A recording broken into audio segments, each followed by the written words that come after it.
ఈ నెల 16వ తేదీ ప్రధానమంత్రి నరేంద్ర మోదీ కర్నూలు జిల్లా పర్యటన సందర్భంగా వామపక్ష పార్టీల ఆధ్వర్యంలో గో బ్యాక్ నరేంద్ర మోదీ నిరసన కార్యక్రమం నంద్యాల పట్టణంలో బుధవారం నిర్వహించారు. కేంద్రంలోని బీజేపీ ప్రభుత్వం విభజన సమయంలో ఆంధ్రప్రదేశ్ రాష్ట్రానికి ఇచ్చిన హామీలను అమలు చేయకుండా కర్నూలు జిల్లా పర్యటనకు ఈ నెల 16న వస్తున్న సందర్భంగా పీఎం మోడీ గో బ్యాక్ నిరసన ర్యాలీ బుధవారం నిర్వహించారు.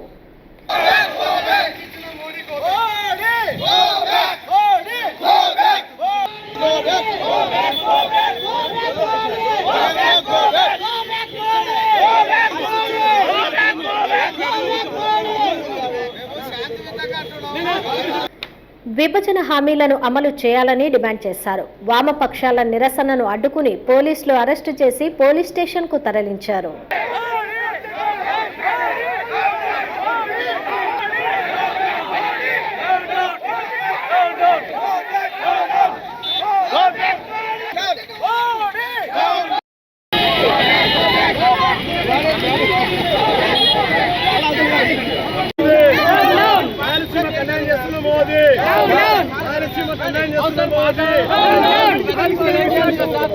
ఆంధ్రప్రదేశ్ రాష్ట్రానికి ఇచ్చినటువంటి విభజన హామీలను పూర్తిగా నెరవేర్చాలి.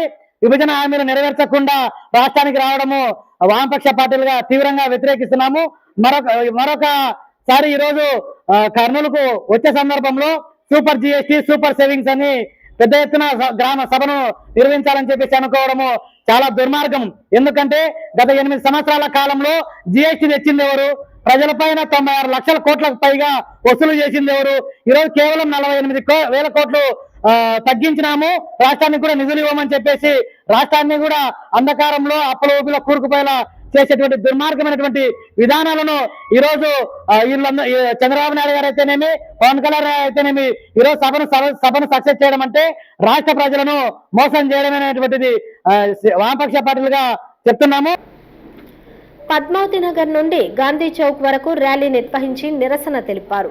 విభజన చట్టంలోని హామీలైన ఆంధ్రప్రదేశ్ రాష్ట్రానికి ప్రత్యేక హోదా, ఉత్తరాంధ్ర రాయలసీమకు ప్రత్యేక ప్యాకేజీ, విశాఖ స్టీల్ ప్లాంట్కు నిధులు, గనులు వచ్చేలా చేస్తామని, కడపలో స్టీల్ ప్లాంట్ ఏర్పాటుకు కృషి చేస్తామని, కేంద్ర విశ్వవిద్యాలయాల నిర్మాణానికి అనుమతి ఇస్తామని చెప్పిన హామీలను నేటి వరకు నెరవేర్చకుండా రాష్ట్రానికి న్యాయం చేయకుండా పీఎం మోడీ కర్నూలు, నంద్యాల జిల్లాల పర్యటనకు ఏ విధంగా వస్తారని విమర్శించారు.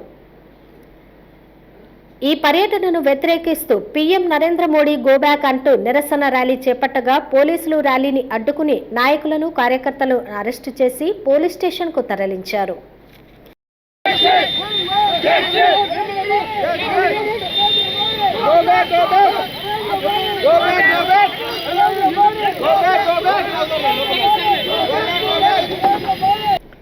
కార్యక్రమంలో సిపిఎం పట్టణ కార్యదర్శి లక్ష్మణ్, సిపిఐ పట్టణ సహాయ కార్యదర్శి భూమిని శ్రీనివాసులు అధ్యక్షతన వహించగా ఈ కార్యక్రమంలో సిపిఎం జిల్లా కార్యదర్శి టి రమేష్ కుమార్, సిపిఐ రాష్ట్ర కార్యవర్గ సభ్యులు కె రామాంజనేయులు, సిపిఐ జిల్లా కార్యదర్శి ఎన్ రంగనాయుడు, సిపిఎం రామచంద్రుడు, నరసింహానాయక్, సిపిఐ జిల్లా సహాయ కార్యదర్శి ఎస్ బాబా ఫక్రుద్దీన్ పలువురు పాల్గొన్నారు.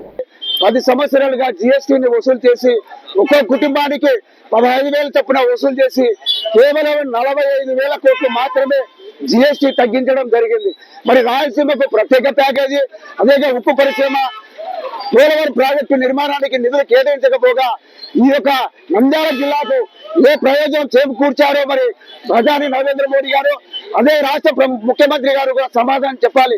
ఈ యొక్క రాయలసీమలో పెండింగ్ ప్రాజెక్టుల వలన కానీ ఎటువంటి ప్రయోజనం లేకపోగా ఈ యొక్క ప్రధాని మోడీ పర్యటన దేశానికి ఒక అరిష్టంగా ప్రజల మీద కనీసం అంటే 4-5 లక్షల కోట్లు భారం పడే విధంగా ఈ యొక్క ప్రణాళిక రూపొందుతుంది.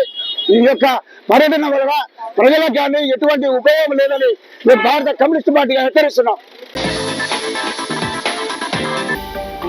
హలో అండి, నేను మీకు Rakshitha. Please do subscribe to Nandyal communications.